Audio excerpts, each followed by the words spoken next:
ನಮ್ಮ ಇವತ್ತಿನ ಚಾಪ್ಟರ್ ಯೌವನ ವ್ಯರ್ಥಗೊಳಿಸದಿರಿ ಅಂತ.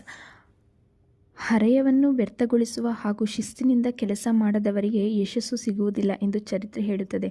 ಯಶಸ್ಸು ವಿಧಿಯಿಂದ ಪಡೆದ ಭಿಕ್ಷೆಯಲ್ಲ, ಕೆಲಸದ ಫಲಿತವು ಅದೃಷ್ಟ ಕೊಟ್ಟ ಕೊಡುಗೆಗಿಂತ ಸಿಹಿಯಾದದ್ದು ಎಂಬುದನ್ನು ನಂಬಿದವರಿಗೆ ಮಾತ್ರ ಜಯ ದೊರೆಯುತ್ತದೆ.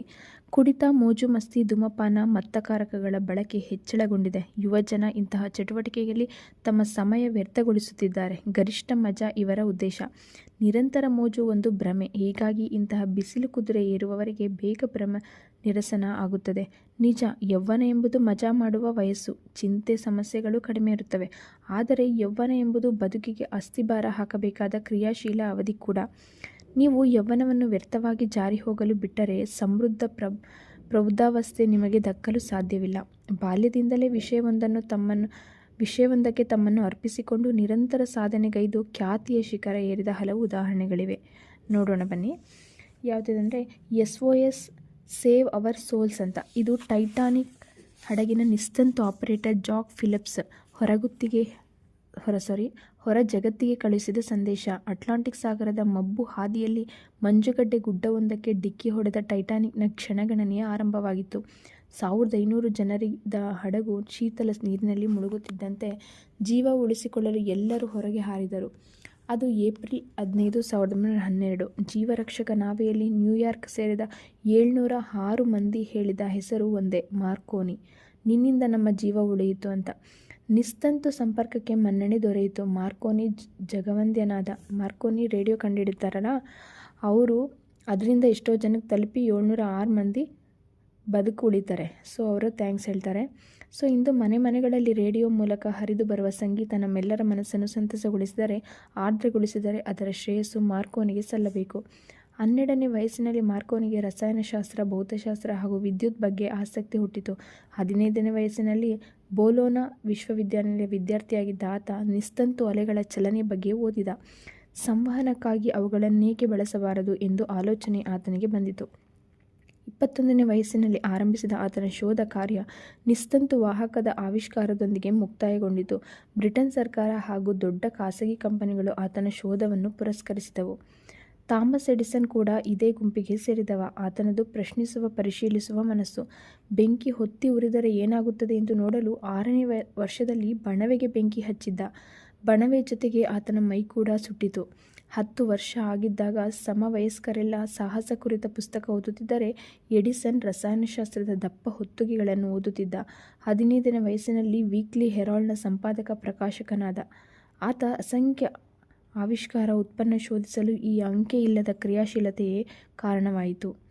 ಅಮೆರಿಕದ ಅಧ್ಯಕ್ಷ ಜಾನ್ ಎಫ್ ಕೆನಡಿ ಶ್ರೇಷ್ಠ ಮಟ್ಟದ ರಾಜತಾಂತ್ರಿಕ ಮಾತ್ರವಲ್ಲ, ಶ್ರೇಷ್ಠ ವಿದ್ಯಾರ್ಥಿ ಕೂಡ. 1940ರಲ್ಲಿ ಹಾರ್ವರ್ಡ್ ವಿಶ್ವವಿದ್ಯಾನಿಲಯದಿಂದ ರಾಜ್ಯಶಾಸ್ತ್ರದಲ್ಲಿ ಅತ್ಯುನ್ನತ ಅಂಕಗಳೊಂದಿಗೆ ತೇರ್ಗಡೆಯಾದರು. 23ನೇ ವರ್ಷದಲ್ಲಿ ಬರೆದ ವೈ ಇಂಗ್ಲೆಂಡ್ ಸ್ಲೆಪ್ಟ್ ಪುಸ್ತಕ ಖ್ಯಾತಿಗೊಳಿಸಿತು. ರಾಜಾರಾಮ್ ಮೋಹನ್ ರಾಯ್ ಅವರನ್ನು ಇಂದಿಗೂ ಗೌರವದಿಂದ ನೆನೆಯಲಾಗುತ್ತದೆ. ಅವರು ಆರಂಭಿಸಿದ ಸುಧಾರಣೆ ಆಂದೋಲನಗಳು ದೇಶವನ್ನು ಪ್ರಗತಿಯ ಹಾದಿಯಲ್ಲಿ ಮುನ್ನಡೆಸಿದವು. ಸತಿ ಪದ್ಧತಿಗೆ ನಿಷೇಧ, ಬ್ರಹ್ಮ ಸಮಾಜದ ಮೂಲಕ ಅರ್ಚಕ ವರ್ಗದ ನೀತಿಗಳನ್ನು ಬಹಿರಂಗಗೊಳಿಸಿದ್ದು ಇವೆಲ್ಲ ಸಾಧ್ಯವಾಗಿದ್ದು ಎಳವೆಯಲ್ಲೇ ರೂಢಿಸಿಕೊಂಡಿದ್ದ ಅಧ್ಯಯನ ಪ್ರವೃತ್ತಿಯಿಂದ. ವೇದ, ಪುರಾಣ, ಸಂಸ್ಕೃತ, ಪರ್ಷಿಯನ್, ಅರೇಬಿಕ್ಗಳನ್ನು ವ್ಯಾಸಂಗ ಮಾಡುತ್ತಿದ್ದರಿಂದ ಸಾಮಾಜಿಕ ಧಾರ್ಮಿಕ ಮೌಲ್ಯಗಳ ಬಗ್ಗೆ ಸೂಕ್ತ ಅರಿವು ಮೂಡಿತು. ಲೋಕಮಾನ್ಯ ಬಾಲಗಂಗಾಧರ ತಿಲಕ್ ಕೂಡ ಯೌವನದ ನಿರ್ಲಕ್ಷ್ಯದಿಂದ ಆಗಬಹುದಾದ ಹಾನಿಗಳ ಅರಿವು ಇದ್ದವರಾಗಿದ್ದರು. ತಮ್ಮ 10ನೇ ವಯಸ್ಸಿನಲ್ಲೇ ಕಾಳಿದಾಸ, ಭವಭೂತಿ, ದಂಡಿ ಹಾಗೂ ಭಾರವಿಯ ಕೃತಿಗಳ ಬಗ್ಗೆ ಜ್ಞಾನ ಹೊಂದಿದ್ದರು. ಕೆಲಸ ಎಷ್ಟೇ ಕಠಿಣವಾಗಿದ್ದರೂ ಹಿಂಜರಿಯುತ್ತಿರಲಿಲ್ಲ. ಇದು ಅವರ ಬಾಲ್ಯದಲ್ಲಿ ನಡೆದ ಒಂದು ಘಟನೆ. ತಿಲಕ್ ಅವರ ತಂದೆ ಬಾಣಭಟ್ಟ ಬರೆದ ಕಾದಂಬರಿಯನ್ನು ವಾಚಿಸುತ್ತಾ ಅದರಲ್ಲಿನ ಪದಗಳ ಸೌಂದರ್ಯವನ್ನು ಸವಿಯುತ್ತಿದ್ದರು. ಅಲ್ಲಿಗೆ ಬಂದ ತಿಲಕ್, ಏನು ಓದುತ್ತಿದ್ದೀರಿ ಎಂದು ತಂದೆಯನ್ನು ಪ್ರಶ್ನಿಸಿದ. ಆತನನ್ನು ಅಲ್ಲಿಂದ ಸಾಗಹಾಕಲು ಗಣಿತದ ಲೆಕ್ಕವೊಂದನ್ನು ಬಿಡಿಸಿದರೆ ಪುಸ್ತಕ ಕೊಡುವುದಾಗಿ ಹೇಳಿದರು.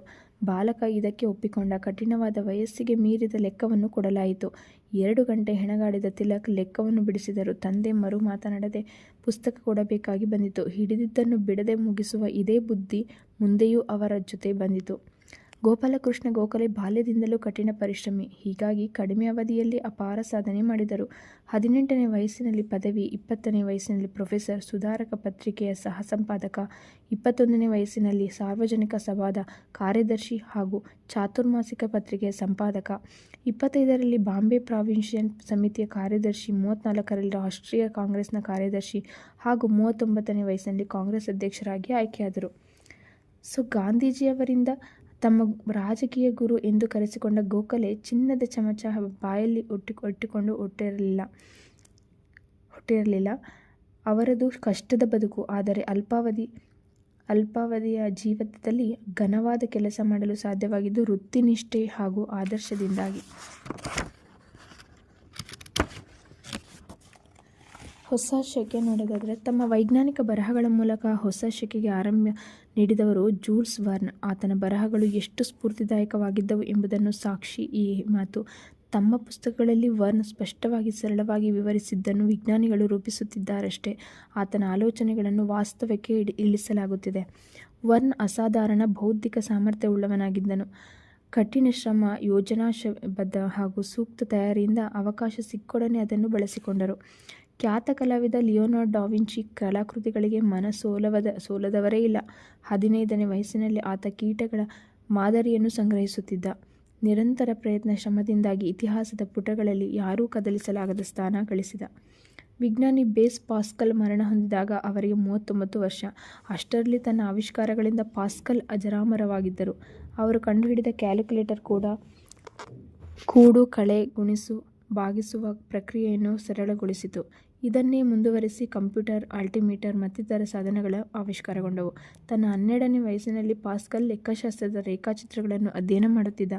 16ನೇ ವಯಸ್ಸಿನಲ್ಲಿ ಆತ ಶಂಕುವಿನ ಕುರಿತ ಪ್ರಬಂಧವನ್ನು ರಚಿಸಿದ. ರಸಾಯನಶಾಸ್ತ್ರ ಕ್ಷೇತ್ರದಲ್ಲಿ ಕ್ರಾಂತಿಯನ್ನು ತಂದ ಲವಾಯ್ಸಿಯರ್ 25ನೇ ವಯಸ್ಸಿನಲ್ಲಿ ಪ್ಯಾರಿಸ್ನ ಬೀದಿ ದೀಪಗಳ ವ್ಯವಸ್ಥೆಯನ್ನು ಉತ್ತಮಗೊಳಿಸುವ ಯೋಜನೆಗಾಗಿ ಪ್ರಶಸ್ತಿಯೊಂದನ್ನು ಗಳಿಸಿದ್ದ. ಫ್ರೆಂಚ್ ವಿಜ್ಞಾನ ಅಕಾಡೆಮಿಯ ಸದಸ್ಯನಾಗಿದ್ದ. ಜೆ.ಸಿ. ಮಿಲ್ ತನ್ನ ಎಳೆಯ ವಯಸ್ಸಿನಲ್ಲೇ ಎಚ್ಚರದ ಯೋಜನೆ ಹಾಗೂ ದೃಢ ಚಿತ್ತದಿಂದ ಕಾರ್ಯನಿರ್ವಹಿಸುವುದನ್ನು ಕಲಿತಿದ್ದ. 18ನೇ ವಯಸ್ಸಿನಲ್ಲಿದ್ದಾಗ ಆತನಿಗೆ ಬೆಂಥಾಮ್ಸ್ ರ್ಯಾಷನೇಲ್ ಆಫ್ ಜುಡಿಷಿಯಲ್ ಎವಿಡೆನ್ಸ್ನ ಸಂಪಾದನೆಯ ಜವಾಬ್ದಾರಿ ವಹಿಸಲಾಗಿತ್ತು. ಜಗತ್ತಿನೆಲ್ಲೆಡೆಯ ಜನರನ್ನು ತನ್ನ ರಾಜಕೀಯ ಚಿಂತನೆಗಳಿಂದ ಬಡಿದೆಬ್ಬಿಸಿದ ಕಾರ್ಲ್ ಮಾರ್ಕ್ಸ್ ಯಶಸ್ಸಿಗೆ ಇರುವುದು ಕಠಿಣ ಶ್ರಮದ ದಾರಿ ಮಾತ್ರ ಎಂಬುದನ್ನು ಅರಿತುಕೊಂಡಿದ್ದ. 19ನೇ ವಯಸ್ಸಿನಲ್ಲಿ ಡೆಸಿಟಸ್ ಹಾಗೂ ಓವಿಡ್ನ ಕೆಲ ಭಾಗಗಳನ್ನು ಅನುವಾದಿಸಿದ್ದ. 300 ಪುಟಗಳ ಕಾನೂನಿನ ಸಿದ್ಧಾಂತ ಕುರಿತ ಹೊತ್ತಗೆ ಸಿದ್ಧಗೊಳಿಸಿದ್ದರು. ಹೆಗೆಲ್ನನ್ನು ಆದಿಯಿಂದ ಅಂತ್ಯದವರೆಗೆ ಉದ್ಧರಿಸುತ್ತಿದ್ದ. ನೆಕ್ಸ್ಟ್ ನೋಡಿದ್ರೆ ಚಂದ್ರನ ಮನುಷ್ಯ ಅಂತ. ಚಂದ್ರನ ಮೇಲೆ ಕಾಲಿಟ್ಟ ಮೊದಲ ಮನುಷ್ಯ ನೀಲ್ ಆರ್ಮ್ಸ್ಟ್ರಾಂಗ್ ಯಾರಿಗೆ ಗೊತ್ತಿಲ್ಲ ಹೇಳಿ. ತನ್ನ 6ನೇ ವಯಸ್ಸಿನಲ್ಲೇ ತಂದೆ ಜೊತೆ ಹಾರಾಟ ನಡೆಸಿದ್ದ. ಬಳಿಕ ವಿಮಾನದ ಮೊದಲ ಮಾದರಿ ತಯಾರಿಸಿದ. ತನ್ನ ರಚನೆ ಸಂಪೂರ್ಣ ತೃಪ್ತಿ ತರುವವರೆಗೆ ಮಾದರಿಗಳನ್ನು ರಚಿಸುತ್ತಲೇ ಹೋದ. ವಾಯುಯಾನ ಕುರಿತ ಮಾಹಿತಿಯನ್ನೆಲ್ಲ ಓದಿದ. ಶಾಲೆಯ ಮೊದಲ ವರ್ಷದಲ್ಲಿ 90 ಪುಸ್ತಕ ಓದಿದ್ದ ಎನ್ನುತ್ತಾರೆ.